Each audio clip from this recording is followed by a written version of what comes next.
ए इंसान, हर वक्त खुदा के एहसानात याद कर, गौर कर कि हर सांस खुदा की इनायत है। यूं तेरे दिल में शुक्रगुजारी पैदा होगी, फिर तू बेबसी महसूस करेगा कि इतने एहसानात का शुक्र कैसे अदा किया जा सकता है।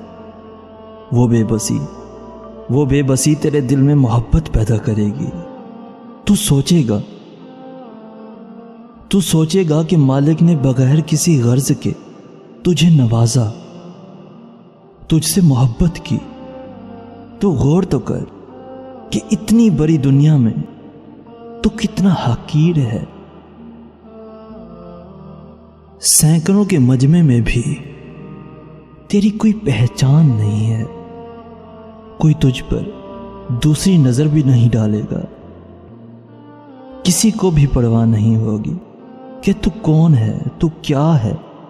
लेकिन तेरा रब करोड़ों इंसानों के बीच भी तुझे याद रखता है, तेरी हर जरूरियात पूरी करता है, तेरी बेहतरी सोचता है, तुझे अहमियत देता है।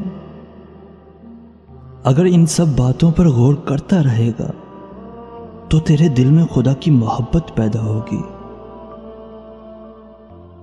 उस मोहब्बत के साथ भी ये सोचता रहेगा तो तेरी मोहब्बत में गहराई पैदा होगी, और फिर तुझे खुदा से इश्क हो जाएगा।